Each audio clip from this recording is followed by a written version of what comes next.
पिछले कई दिनों से कोरोना के चलते देश में लॉकडाउन लगा हुआ था। फिर केंद्र सरकार द्वारा अनलॉक के बाद धीरे धीरे शहर की रौनक एक बार फिर बढ़ने लगी है। लेकिन बात करें मंदिरों की तो प्रशासन द्वारा अभी तक मंदिरों के पट नहीं खोले गए, जिसके चलते इसका असर गणेश चतुर्थी पर भी दिखाई दे रहा है।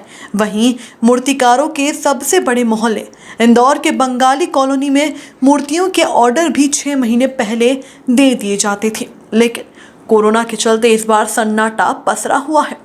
इनके साथ ही हजारों की तादाद में ऐसे मजदूर भी हैं जो लॉकडाउन के चलते अपने घर चले गए थे और यातायात का साधन नहीं मिलने से वापस नहीं आ पा रहे हैं। साथ ही पूजा के पंडाल बनाने और बिजली की सजावट करने वाले कलाकारों का भी यही हाल है। केंद्र सरकार और राज्य सरकार की जारी की हुई गाइडलाइन के तहत इस बार बड़े पंडालों और आयोजन पर प्रतिबंध लगाया हुआ है, जिसके चलते इस बार केवल 3 फीट तक की मूर्ति निर्माण के आदेश जारी हुए हैं।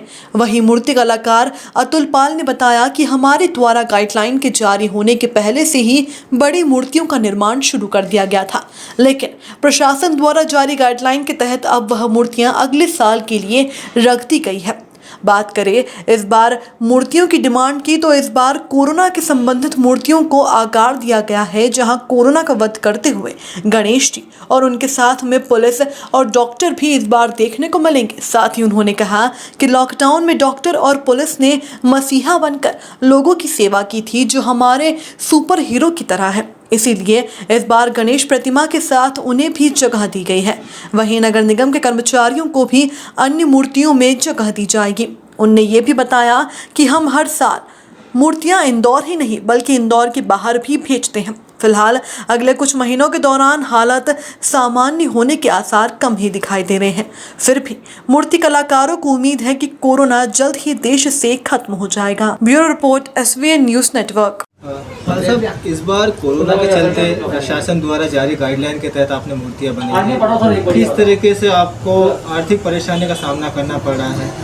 सामना क्या, हमारे यहाँ पे मतलब 3 फीट से लेके 15-20 फीट तक की मूर्ति बनती थी, तो इस बार मतलब प्रशासन ने 2 फीट या 2.5 फीट से ज़्यादा मूर्ति का मतलब परमिशन ही नहीं दिया है। तो इससे हमको बहुत नुकसान हो गया इस बार। तो मतलब हमारा घर परिवार ही इससे चलता था, तो मूर्ति नहीं बनी और पूरा साल भर ही हमारा मतलब पूरा ठप ही हो गया मतलब मूर्ति के हिसाब से। और कोरोना में तो बहुत ही परेशानी आ रही, लोगों को बिठाने नहीं दे रहे, पंडाल लगने नहीं दे रहे, तो लोग बाग मूर्ति ले जाके करेंगे भी क्या, और घर पे तो इतनी बड़ी बड़ी मूर्ति तो बिठा नहीं सकते।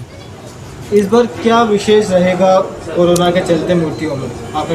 विशेष क्या, हम लोगों ने कोरोना के थीम पे मूर्ति बनाई है। ये आपके पीछे ये कोरोना के ऊपर मतलब डिमांड है, इस बार कोरोना का माहौल चल रहा है, उस हिसाब से कोरोना के ऊपर ही मूर्ति बनाई है ज़्यादा। इस बार आपने डॉक्टर और पुलिस को भी स्थान दिया मूर्ति के उसमें, क्या वजह है? डॉक्टर और पुलिस ने कोरोना में बहुत सहयोग किया है, मरीजों के ऊपर, फिर लोगों के ऊपर।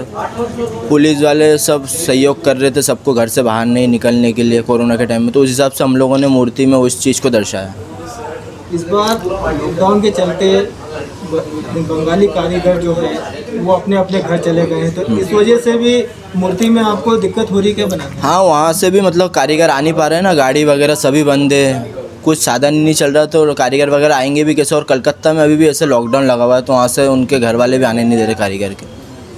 और वो मार्च में ही लॉकडाउन लग गया था, तो जब भी हम लोग कारीगर को बुलाते 6 महीने पहले, तो लॉकडाउन लगने से वो लोग भी आ नहीं पा रहे, डर रहे। इस बार आर्थिक बात करें, आर्थिक नुकसान कितना आपको वहन करना पड़ेगा मूर्ति के चलते? नुकसान क्या, पूरा ही नुकसान है। अब 10% काम हुआ है 100% में से, तो उसमें नुकसान ही है, कमाई तो कुछ है ही नहीं।